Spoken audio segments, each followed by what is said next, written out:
오늘 말씀은 9월 달의 첫째 주입니다. 그래서 첫째 주는 저희가 품성을 하게 되죠. 그래서 오늘 9월의 품성, 긍휼에 대해서 또 같이 나누는 시간 갖겠습니다.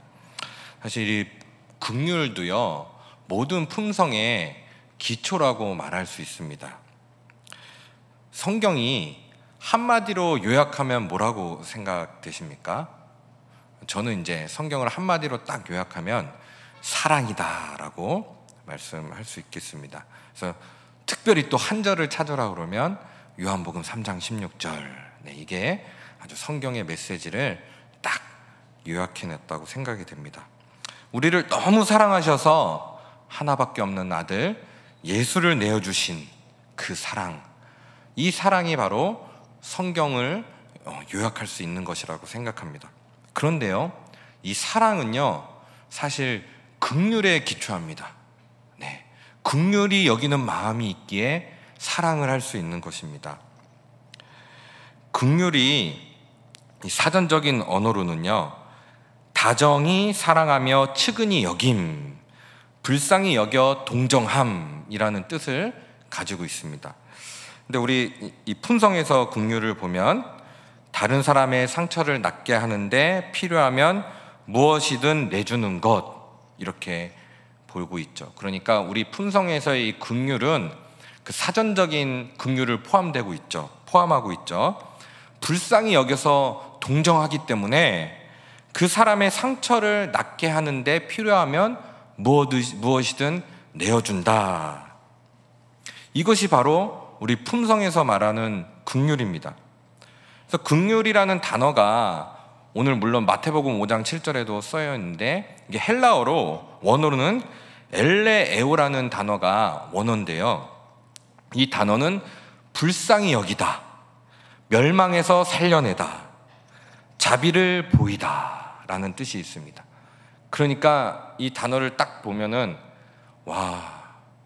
하나님께서 우리를 멸망에서 살려내기 위하여서 아들 예수 그리스도, 품성 뜻이죠, 모든 것을 다 내어주셨구나, 이것을 생각할 수 있습니다. 그래서 성경 곳곳에는 사실 하나님의 이 긍휼이 쓰여 있습니다. 누가복음 7장 13절에 보면 예수님께서 한 과부의 아들이 죽어서 무덤으로 실려가는 것을 보시고 그 과부를 불쌍히 여기사 울지 말라 하시고, 이때 이제 불쌍히 여기사에서 이 불쌍히가 아까 엘레에오라는 단어, 그 단어를 썼습니다. 그러면서 그 죽은 아들을 살려내셨죠. 또 선한 사마리아인 얘기도 우리가 다 아는 얘기 아닙니까? 거기 누가복음 10장 30절 33절에 보면 어떤 사람이 예루살렘에서 여리고로 내려가다가 강도를 만나매 강도들이 그 옷을 벗기고 때려 거의 죽은 것을 버리고 갔더라. 이렇게 이어서 이제 보면 33절에 어떤 사마리아 사람은 여행하는 중 거기 이르러 그를 보고 불쌍히 여겨, 이것도 엘레에오라는 단어를 사용했습니다. 그러고서 그 사람을 살렸죠. 그 앞에 있던 레위인이나 제사장은 그냥 지나갔잖아요. 이걸 보면은 하나님 나라는 긍휼의 마음을 품은 자를 통하여 이루어져 간다는 것을 볼 수 있습니다. 사실 제사장 레위인을 통하여 하나님 나라가 확장될 것 같잖아요. 모든 성경을 다 알고 하나님의 일을 맡아서 하는 제사장, 레위인, 그들을 통하여서 하나님 나라가 이루어질 것 같은데, 그들이 긍휼의 마음이 없으니 그들을 통하여서는 결코 하나님 나라가 이루어지지 않습니다. 오히려 무시받고 천대받고 하나님에 관하여 잘 모르지만 긍휼의 마음이 있는 이 사마리아인을 통하여서 하나님 나라가 이루어짐을, 이 메시지를 통하여서 우리는 알 수 있습니다. 구약에서도 보면요, 이 하나님의 긍휼이 곳곳마다 나옵니다. 출애굽기 2장 6절에 보면 열고 그 아기를 보니 아기가 우는지라 그가 그를 불쌍히 여겨 이르되 이는 히브리 사람의 아기로다. 여기서도 불쌍히 여겨, 애굽의 공주가 이 갈대 상지를 열었는데 그때 아기가 있었습니다. 이 아기를 불쌍히 여겨 건져냅니다. 법을 어기고. 그 아기가 모세지 않았습니까? 그 긍휼의 마음을 통하여서 이 모세가 모세로 자랄 수 있었던 것입니다. 또 호세아, 되게 다 긍휼의 이야기인데요.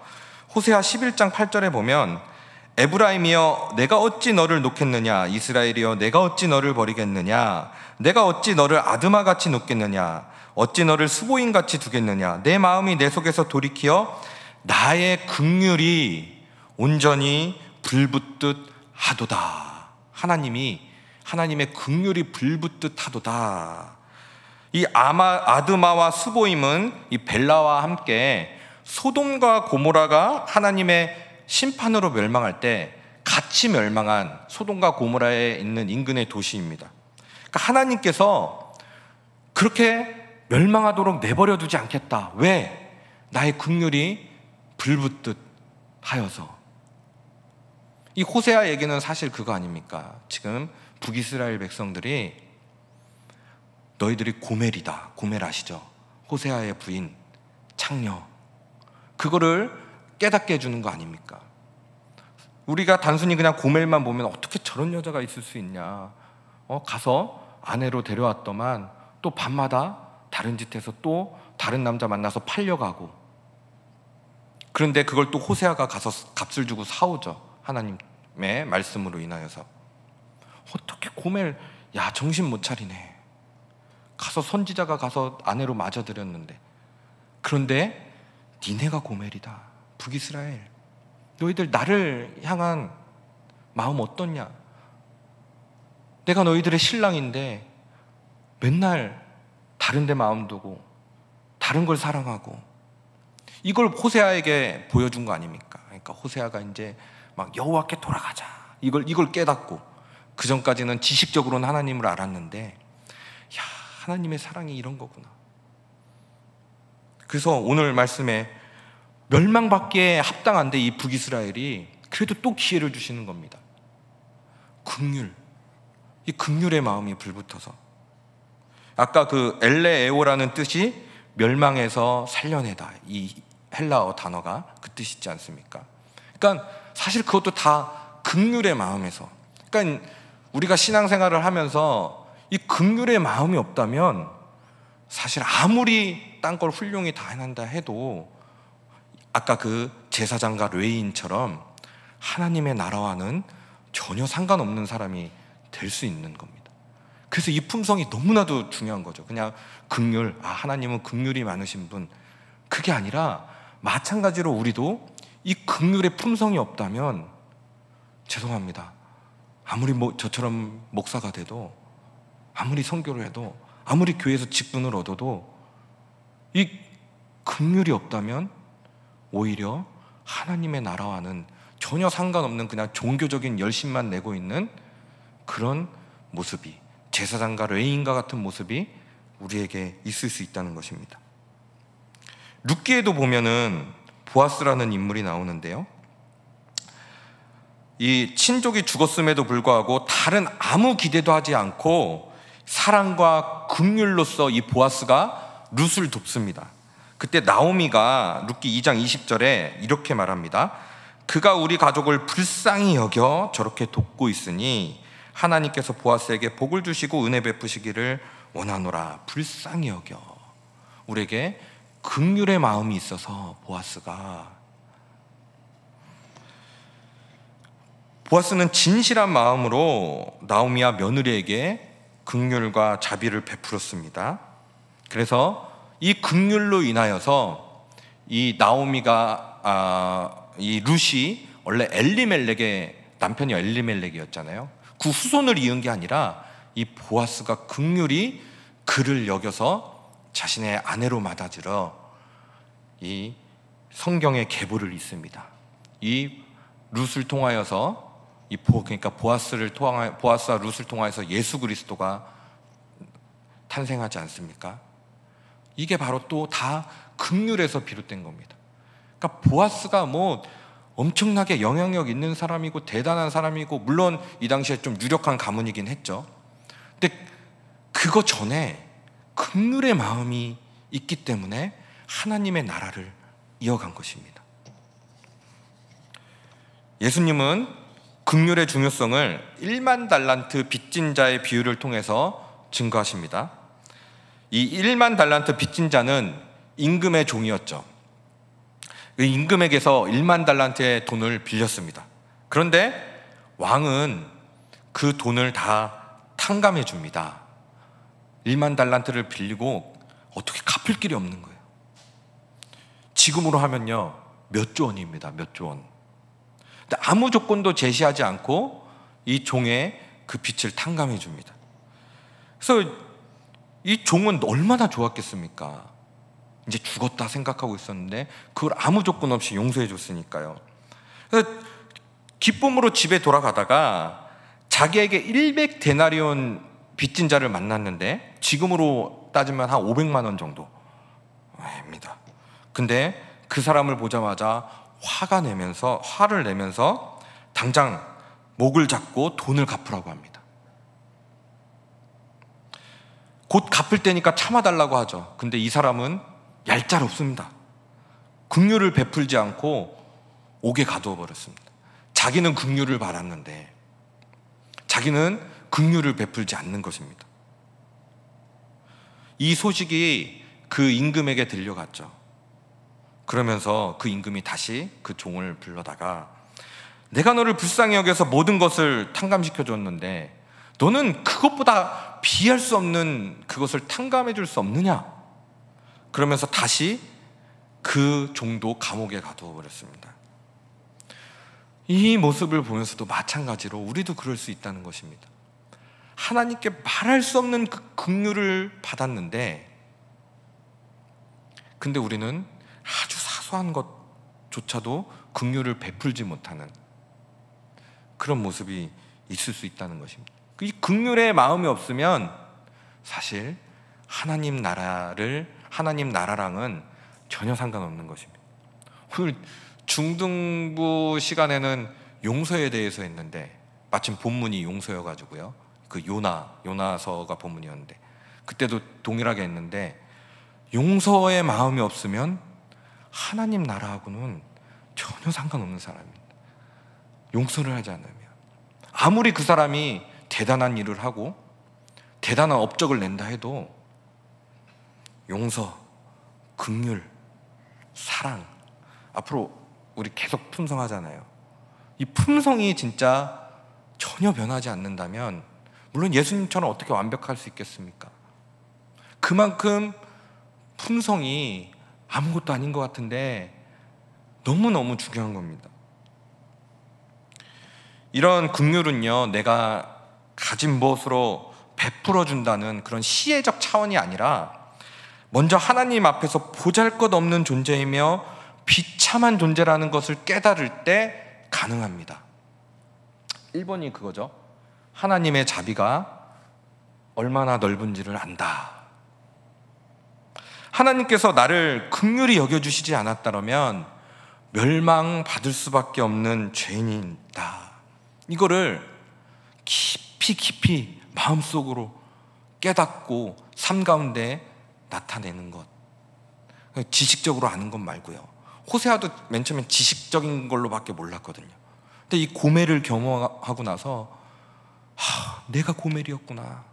하나님의 사랑이 이렇게 컸구나.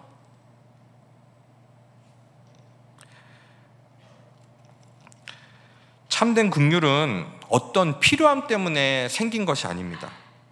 상황에 흔들리지 않고 지속적으로 자기 자신을 내어주는 것, 이것이 바로 긍휼입니다. 그러니까 이제 우리 품성에서 긍휼, 필요하면 무엇이든지 내어주는 것. 그러니까 지속적으로 긍휼은 계산하지 않습니다. 처음부터 이익을 생각하고 사람을 대하면 모든 사람을 긍휼히 여길 수 없습니다. 자신의 이익에 따라 이렇게 상황을 보고 사람을 대하면 참된 긍휼은 사람을 구별하지 않습니다. 그렇기 때문에 긍휼은 모든 사람을 계산 없이 대하는 것, 이것이 참된 긍휼입니다. 연민과 동정을 넘어서는 것. 그러니까 연민과 동정의 마음도 대단한 거죠. 그거를 넘어서는 것. 사실 행동하지 않는 긍휼은 거짓일 수 있습니다. 제사장과 레인이 몰랐겠습니까? 율법의 핵심이 하나님 사랑, 이웃 사랑인데 행동으로까지는 갈 수 없는 것입니다. 자기를 내어주어야 되거든요. 자기가 좀 손해봐야 되거든요. 근데 사마리아인은 율법은 잘 몰랐어도 자신을 내어주었습니다. 이게 바로 긍휼입니다. 그래서 긍휼은 긍휼히 여기는 자, 긍휼히 여김을 받는 자 모두를 변화시킵니다. 여러분, 우리 자신에게는요, 한번 생각해 보시죠. 긍휼이 전혀 있을 수가 없습니다. 이 성경에서 말하는 긍휼, 품성의 긍휼. 모태로부터 죄악 가운데 태어난 우리가 어떻게 긍휼이 있겠습니까? 늘 나의 유익이 먼저고, 늘 계산하고, 사람을 만나도 계산하고, 모든 상황 속에서도 계산하고, 저게 나한테 어떤 유익이 있나, 저 사람을 만나면 나에게 어떤 도움이 되나, 어떤 필요로 위해서 만나는 그것은 결코 상황만 바뀌면 긍휼의 마음은 싹 사라집니다. 그래서 이 긍휼에 참여하기보다는 눈을 감고 회피하기를 선택합니다. 5번이 참여한다는데 참여하기보다는 회피하기. 그런데 세상에 참으로 긍휼히 여기는 자 바로 예수님이시죠. 이 모든 품성은 예수님을 가리키고 있으니까요. 예수님은 어떤 상황에도 흔들리지 않고 자기 자신을 주셨습니다. 그 증거가 바로 성육신입니다.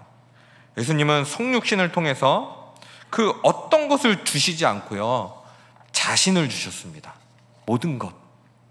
하나님은 자신의 모든 것 예수 그리스도를 주셨고, 예수님은 자기 자신을 주셨습니다. 예수님은 결코 계산하지 않으셨습니다. 가룟 유다가 분명한 그 증거입니다. 계산을 하면 가룟 유다를 결코 품을 수 없습니다. 계산하는 사람이라면. 유다가 결정적으로 배신을 결심했던 순간 예수님은 요한복음 13장 1절에 유월절 전에 예수께서 자기가 세상을 떠나 아버지께로 돌아가실 때가 이른 줄 아시고 세상에 있는 자기 사람들을 사랑하시되 끝까지 사랑하시니라. 분명히 요한복음 12장에 가룟 유다가 배신한다는 걸 알고 계셨는데, 이후 예수님은 제자들의 발을 씻기기도 합니다.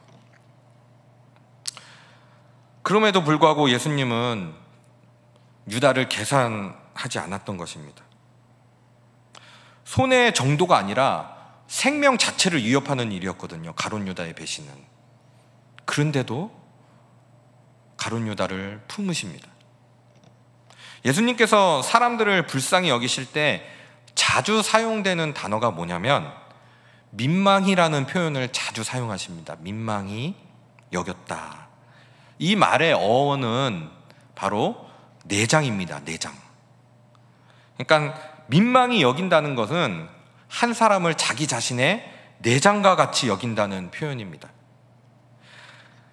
그 긍휼히 여기는 대상을 자신의 뼈와 살로 여기신다는 표현입니다.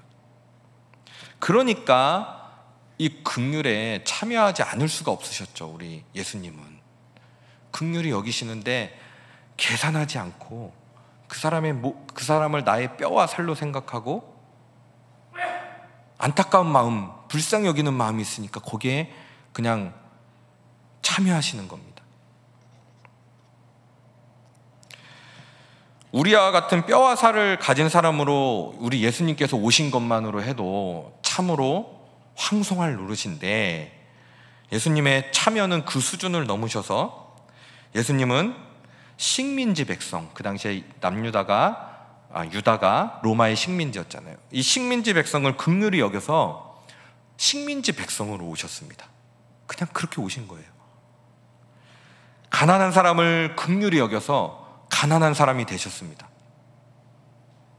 문둥병자를 긍휼히 여겨서 금기를 깨고 그 문둥병자의 몸에 손을 대셨습니다. 배신당하는 자들을 긍휼히 여기셔서 본인이 친히 배신당하셨습니다. 참여하신 거죠, 긍휼에. 죽어가는 자들을 긍휼히 여기셔서 친히 십자가에서 죽으셨습니다. 이것이 세상을 근본적으로 변화시키는 참된 긍휼입니다. 이 긍휼한 분을 통해서 하나님이 내리시는 복은 오늘 읽었던 본문에 나오는 것처럼 그들이 긍휼히 여김을 받을 것이며, 이거 당연하다고 생각하는데요, 세상에서 제일 큰 복입니다. 팔복에 포함되어 있잖아요. 긍휼히 여김을 받는 거 우리는 당연하다, 하나님께서 우리를 선택하셔서 한 게 그냥 아무 감흥이 없을 수 있는데, 이것만큼 큰 복이 어디 있습니까? 긍휼히 여김을 받아서 죄사함을 받고 하나님의 자녀가 되는 것, 그게 다 긍휼의 마음에서 비롯된 것입니다. 이걸 통하여서 하나님의 나라의 실체가 드러납니다. 하나님 나라는 긍휼의 나라입니다. 물론 용서, 사랑 다 포함되어 있죠. 그래서 우리의 이 얄팍한 계산, 늘 계산에 빠르잖아요. 저거 하면 내가 엄청 손해볼 텐데, 이렇게 해야 저 사람들이 내 편이 돼서 내가 좀 새가 생길 텐데, 이런 것들은 십자가를 이길 수 없습니다. 십자가를 대면하면 더 이상 아무것도 계산할 수 없는 자가 됩니다. 바로 믿음으로 예수님을 마음에 받은 자들, 먼저 긍휼히 여김을 받은 사람, 이 사람들이 진정 하나님 나라의 백성이며 하나님 나라를 이루어가는 사람들입니다. 자꾸 착각하잖아요. 하나님 나라를 위해서 나는 뭘 해야 되나, 뭔가 대단한 일을 해야 되고, 뭔가 막 많은 것들을 이루어내야 되고, 막 그래야지만 하나님 나라를 이루어갈 수 있다고 생각을 하는데, 아니요, 물론 그렇게 이루어 가시기도 하죠. 근데 긍휼의 마음 없는 그것은 아무것도 아닙니다. 긍휼의 마음이 있는 그 사람을 통하여, 그 긍휼의 복을 받은 사람을 통하여 하나님 나라가 이루어갑니다. 바로 그 사람들이 참된 그리스도인들이고요, 참된 예수님의 제자입니다. 그러니까 저희가 이 품성, 이거를 놓쳐서는 안 됩니다. 이게 진짜 하나님 나라 백성의 모습이거든요. 근데 자꾸 다른 데 분주하잖아요. 당연히 그런 일도 당연히 해야 되는데, 이 품성이 우리에게 진짜 실질적으로 다가오지 않고 그렇게 하면은 오히려 자기 의만 쌓게 됩니다. 그러면 우리는 이제 어떻게 해야 되겠습니까? 먼저 개인적으로는 하나님 앞에서 긍휼히 여김을 받는 사람이 되어야 할 것입니다. 이미 받았지만 날마다 더욱더 긍휼을 구해야 됩니다. 그래서 옛날에 어른들 보면 많이 그렇게 기도하시더라고요. 긍휼히 여겨주시옵소서, 긍휼을 베풀어 주시옵소서. 이 기도가 매일매일 우리 삶 속에 이루어져야 됩니다. 하나님께 기대하는 것이 고작 이 세상의 그 어떤 것이라면, 어설픈 자기 의로 이 하나님의 긍휼을 지금도 맞서고 있다면 결코 우리는 긍휼히 여김을 받을 수 없습니다. 자꾸 나의 업적으로 나가려고 그러고, 자꾸 나의 열심으로 하나님 앞에 오해 마십시오. 그게 필요 없다는 게 아닙니다. 근데 자꾸 그걸로 하나님 앞에 나 이렇게 했습니다, 저렇게 했습니다, 긍휼의 마음은 없이 정직하게 하나님 앞에서 우리는 고백해야 됩니다. 우리가 가진 의료는 우리의 수치를 가릴 수 없습니다. 나뭇잎으로 우리 몸을 가릴 수 없듯이, 하나님께서 가죽 옷을 입혀서 그것을 가려주었듯이, 우리의 의로는 결코 하나님 앞에 설 수 없습니다. 우리의 업적, 우리의 열심으로는 결코 될 수 없습니다. 이걸 통해서, 이 긍휼을 통하여서 하나님 한 분만이 우리의 유일한 소망임을 고백했으면 좋겠습니다. 그처럼 하나님 앞에서 긍휼히 여김을 받은 자만이 긍휼히 여기는 자로 살아갈 수 있고, 그게 진짜 참된 복을 누리며 살아가는 것입니다. 또한 공동체적으로 볼 때는 서로를 긍휼히 여기는 공동체가 되어야 할 것입니다. 부모님의 살과 피를 받은 형제와 자매의 우애도 그렇게 중요한 것이라면 감히 비교할 수 없는 예수님의 살과 피로 맺어진 우리 이 그리스도 공동체, 교회 공동체, 이것을 소중히 여기지 않을 핑계가 있겠습니까? 그리스도의 피로, 그 피로 다 우리가 하나 되었는데요. 그럼에도 불구하고 형제와 자매를 천시 여긴다면 계산적으로 대하고 자신의 유익으로 대하고,